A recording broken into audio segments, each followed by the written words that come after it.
It's Thursday, January 30th, and from WBHM News, I'm Richard Banks with today's top stories. Alabama school officials are asked to continue normal activities as rumors of deportation operations swirl. In guidance issued to superintendents this week, State Superintendent Eric Mackey urged school leaders to follow standard enrollment and attendance policies.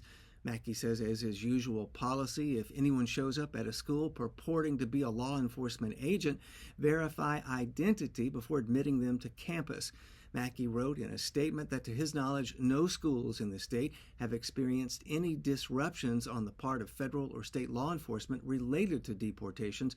The Trump administration has cleared the way for immigration arrest at schools as officials accelerate deportations of immigrants lacking permanent legal status.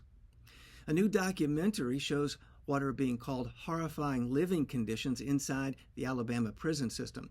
The Alabama Solution premiered this week at the Sundance Film Festival in Utah.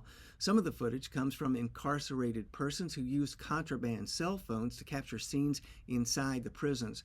Also embedded in the story is Alabama's long history of contracting prisoners to do work at private companies, from Burger King to Best Western.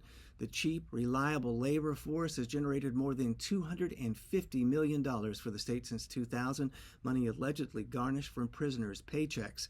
The film will have a theatrical release before it debuts on HBO sometime this year.